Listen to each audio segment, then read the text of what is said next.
Assalamualaikum warahmatullahi wabarakatuh. Alhamdulillahi rabbil alamin. Nahmaduhu wa nasta'inuhu wa nastaghfiruh. Wa na'udzu billahi min syururi anfusina. May yahdihillahu fahuwal muhtadi wa may yudlil falan tajida lahu waliyyan mursyida. Asyhadu an la ilaha illallah wa asyhadu anna Muhammadan abduhu wa rasuluh. Allahumma shalli wa sallim ala nabiyyil karim sayyidina Muhammadin wa ala alihi wa ashabi ajma'in. Subhanaka la ilma lana illa ma 'allamtana innaka antas samiul alim wa tub 'alaina innaka antat tawwabur rahim. Rabbi shrah li sadri wa yassir li amri wahlul 'uqdatam min lisani yafqahu qawli. Amma ba'd.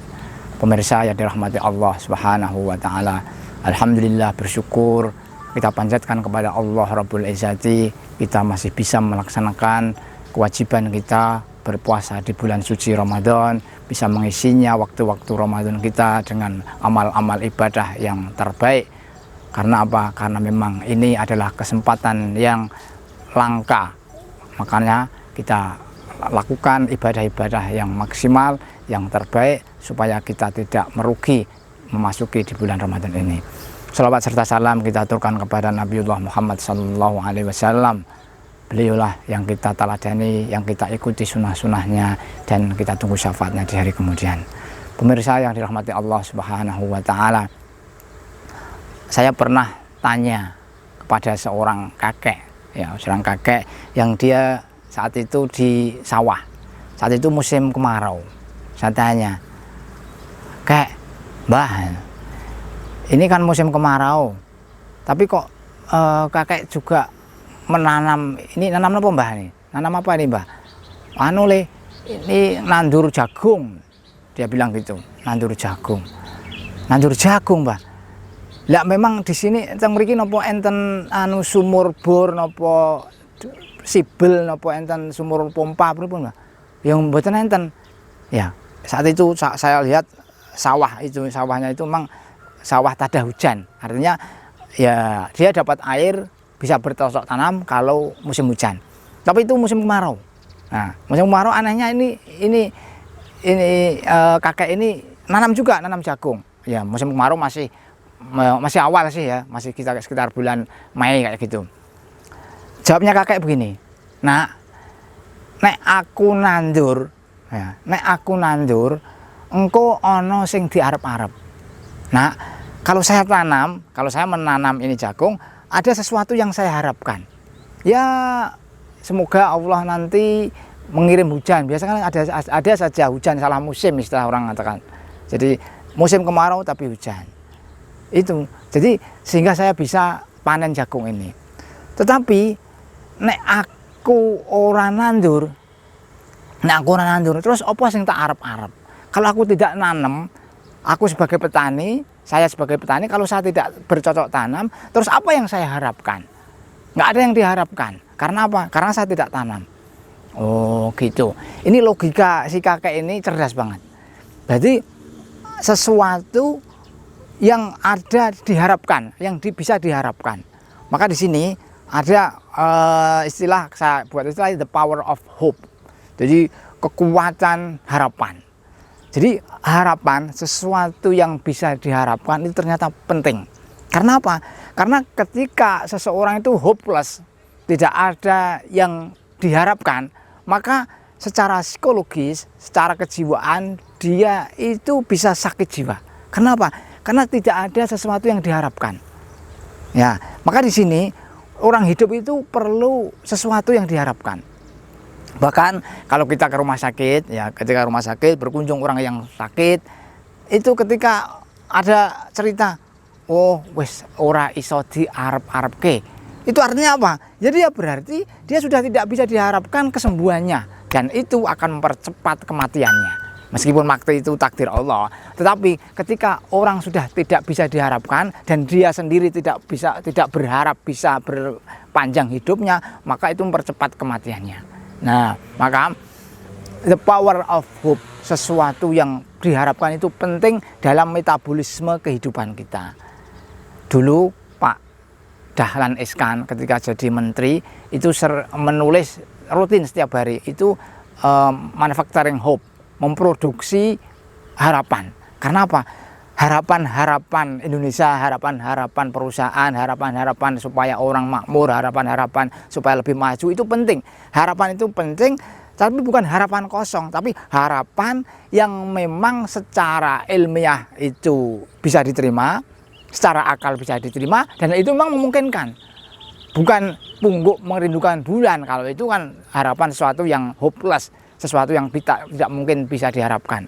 Anda tidak mungkin mengharapkan laula seandainya turun hujan emas, itu sesuatu yang tidak bisa diharapkan. Karena apa?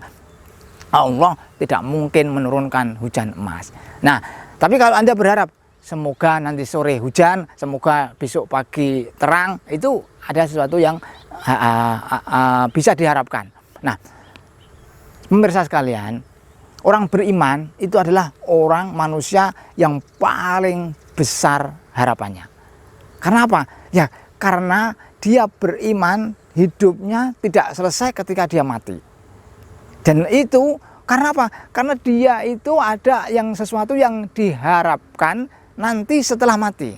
Famay yarju liqa rabbi falyamal amalan sholiha wala yusyrik bi ibadati rabbi ahada. Ya. Jadi siapa yang mengharapkan liqa rabbi, berjumpa dengan Tuhannya, maka beramal soleh, berbanyak amal soleh. Jadi mengharapkan sesuatu yang itu pasti terjadi. Kok bisa katakan pasti terjadi? Lah karena sumbernya Al-Quran, karena sumbernya dari hadis Rasulullah. Kalau itu sumbernya dari Al-Quran, dari hadis Rasulullah, itu pasti benar.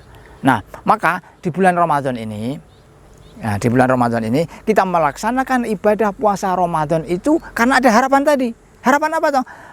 Harapan yang itu dijanjikan oleh Rasulullah Sallallahu Alaihi Wasallam. Umumnya di dalam banyak hadis lah ya. Harapan pengharapan dari Rasulullah bagi orang-orang yang berpuasa. Ada yang saya kira ini terkenal nih, ini familiar hadis ini dikhutbahkan oleh para penceramah ketika bulan Ramadan. Man soma Ramadana imanan wahtisaban ghufira lahu ma taqaddama min dzambi. Siapa yang berpuasa, melaksanakan ibadah puasa, ya, kemudian dengan iman, dilandasi dengan iman, kemudian dengan ikhtisab, artinya dengan perhitungan, ya, maka dia akan diampuni dosa-dosanya. Artinya apa? Itu harapan, sesuatu yang diharapkan, sehingga ketika kita melaksanakan berpuasa, memang harapan bahwa dosa-dosa yang kita miliki itu dihapus oleh Allah Subhanahu wa Ta'ala, itu pasti benar. Karena apa? Itu hadis Rasulullah yang sahih. Kemudian ada lagi, ini sebuah hadis Rasulullah SAW bagi orang yang puasa. Ya, ada salah satu la turaddu da'watahum. Ada tiga golongan yang Allah tidak akan menolak doanya. Jadi ketika dia berdoa itu pasti diijabahi. Siapa mereka? Yang pertama itu, ya, salah satu, ya, bukan yang pertama, salah satunya adalah as-shaimu hatta yuftira, orang yang berpuasa hingga dia berbuka. Itu artinya apa? Ketika kita dalam keadaan puasa, setar mulai fajar sampai maghrib, itulah saat-saat istimewa yang menurut janji Rasulullah, Allah akan mengabulkan semua permintaan si hamba orang yang berpuasa itu. La turaddu da'watahum, tidak akan ditolak. Shadaqallahul adzim wa shadaqa Rasulul Karim. Maha benar Allah dan maha benar Rasulullah. Artinya apa? Ini janji Rasulullah dan itu yang kita harapkan. Maka di tengah-tengah puasa itu, di siang hari ketika kita dalam keadaan puasa, itulah saat istimewa karena Rasulullah menjanjikan la turaddu da'watahum.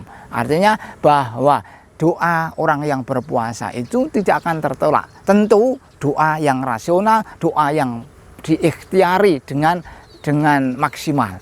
Kalau itu dilakukan, itu pasti Allah akan mengijabahi. Bagaimana bisa diijabahi? Ya karena memang ini janji Rasulullah. Tentu tadi doa yang rasional, doa yang diikhtiari. Karena apa? Karena memang Allah itu akan menyesuaikan sesuai dengan ikhtiar seseorang. Maka di sini jangan pakai logikanya orang Badui. Bagaimana logika orang Badui? Satu saat datang seorang Badui ke Madinah. dia naik onta. Kemudian saat itu sholat zuhur tiba. Ketika sholat zuhur tiba, maka dia mau akan sholat zuhur ikut berjamaah orang-orang. Kemudian ontanya diletakkan begitu aja, ditaruh di depan Masjid Nabawi. Nah, ketika selesai, dia bingung. Kenapa? Karena ontanya tidak ada. Dia lari ke sana kemari, nakoti, aina nakoti, aina nakoti. Ontaku, di mana ontaku, di mana ontaku. Dia lari kemana? Man akhoja nakoti, siapa yang mencuri ontaku? Dia ke sana kemari dan tidak didapati. Karena sudah pusing mungkin. Kemudian beliau itu mengadu kepada Rasulullah, ya Rasulullah, saya kehilangan onta. Rasulullah tanya, ya kamu tadi taruh mana? Saya taruh di depan masjid. Apakah kamu mencencangnya, mengikatnya? Si Yahudi mengatakan, si Badui itu mengatakan, alaisa Allah yahrusya, bukankah Allah telah menjaganya? Kata Nabi, Allahu yahrusu man yahrusu nafsahu. Allah menjaga orang yang menjaga dirinya. Itu artinya apa? Nah, si Badui itu tanpa ikhtiar, maka meskipun dia itu berdoa supaya untanya itu selamat, tidak dicuri orang, tidak pergi, ya tetap pergi. Karena apa? Dia tanpa ikhtiar. Nah, di sini salah satu laturatu da'watahum, 3 golongan yang doanya itu tidak akan ditolak oleh Allah Subhanahu wa taala. Salah satunya adalah as-shaimu hatta yuftira, orang yang berpuasa sampai dia itu berbuka. Maka siang-siang hari kita penuhlah dengan doa. Harapan-harapan apa yang kita inginkan tentang dunia kita, tentang akhirat kita, tentang keluarga kita.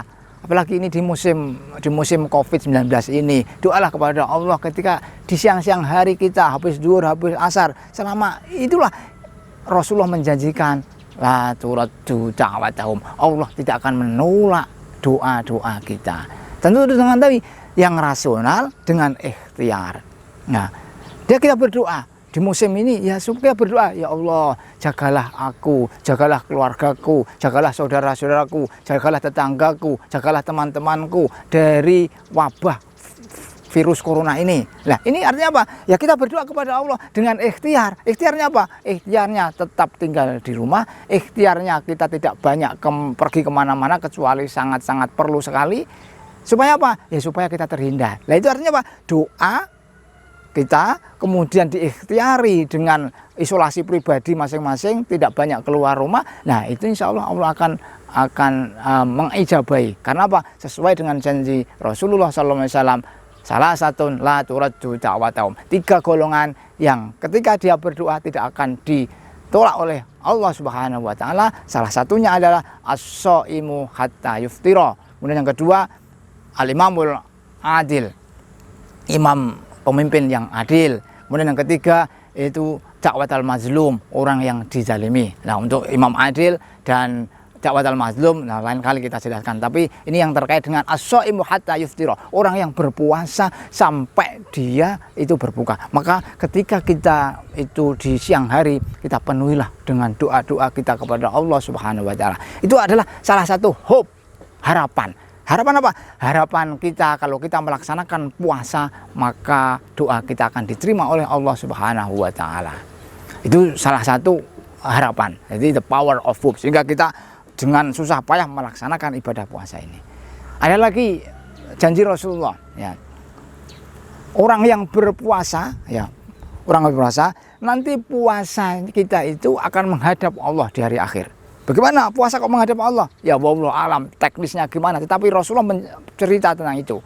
Jadi ada orang yang puasa, ada orang baca Al-Quran. Yang puasa itu, puasa kita itu akan menghadap Allah Subhanahu wa taala. Wahai Allah, ini orang dulu ketika siang hari telah berlapar-lapar, dia itu telah bersusah payah untuk menjalankan puasa, maka berilah aku kesempatan untuk memberi syafaat, memberi pertolongan kepadanya. Fa'udinalah, kemudian Allah memberi izin. Maka kemudian apa yang dilakukan? Yang dilakukan oleh puasa tadi memberikan pertolongan kepada kita. Jadi puasa itu menjadi syafaat, menjadi penolong kita nanti di hari akhir. Itulah harapan kita. Jadi puasa yang kita lakukan itu akan memberikan syafaat. Karena kita akan hafal nih semua nih surah ayat kursi. Ayat kursi salah satu potongan kan man zalladzi yasfa'u indahu illa biizni. Ya. Jadi tidak ada yang bisa memberikan syafaat kecuali atas izin Allah Subhanahu wa taala. Dan puasa itu nanti dikasih izin oleh Allah memberikan syafaat bagi orang-orang yang menjalankannya.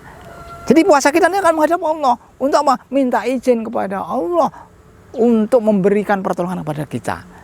Nah, kemudian dalam hadis itu juga Al-Quran yang akan kita baca, yang kita baca setiap hari itu juga akan menghadap Allah. Ya Allah, berilah izin aku untuk memberikan pertolongan, memberikan syafaat kepada ini orang karena dia malam-malam telah syairul layali, telah mengantuk-ngantuk sampai untuk membaca aku, maka berilah aku syafaat, berilah aku izin untuk memberikan syafaat. Fa'udhinalah. Kemudian Allah juga memberikan izin kepada Al-Quran yang kita baca, maka Al-Quran pun akan memberikan syafaat kepada kita.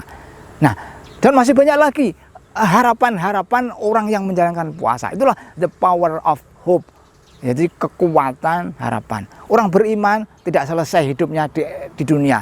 Dia yakin nanti setelah kita mati akan ketemu Allah, ada hari akhirat, dan saat itulah janji-janji Rasulullah Sallallahu Alaihi Wasallam itu akan kita terima. Jadi itulah the power of hope. Kita punya harapan. Jadi orang yang berpuasa itu, nah, secara metabolisme tubuhnya, metabolisme rohaninya itu luar biasa. Karena apa? Karena harapannya bukan hanya di dunia, tapi sampai akhirat pun dia punya harapan yang besar. Harapan puasa yang akan berikan syafaat, harapan yang dosa-dosanya akan diampuni, harapan ketika dia berdoa tidak ditolak oleh Allah Subhanahu wa taala. Dan masih banyak lagi harapan-harapan yang dijanjikan oleh Rasulullah Sallallahu Alaihi Wasallam bagi orang-orang yang berpuasa. Oleh karenanya, ya masih sisa-sisa bulan Ramadan ini, hari-hari bulan Ramadan kita mantapkan karena kita punya harapan besar bagi kita, bagi diri kita, bagi keluarga kita. Ya. Karena apa? Ya inilah kita punya harapan supaya apa? Supaya hidup kita ini ya lebih bermartabat, hidup kita itu lebih bermanfaat, hidup kita itu lebih mantap karena kita punya harapan besar, bukan hanya di dunia tapi di akhirat. Karena apa? Ya kita orang beriman. Orang yang tidak beriman, dia tidak punya harapan. Mati selesai bagi dia. Karena apa? Dia tidak percaya dengan hari akhir. Nah, orang beriman, ya dia punya harapan. Di dunia dia punya harapan, di akhirat apalagi. Nah, jadi begitu, semoga apa yang saya sampaikan ini bermanfaat bagi kita, menambah semangat kita dalam menjalankan ibadah-ibadah puasa ini, karena kita punya hope, kita punya harapan.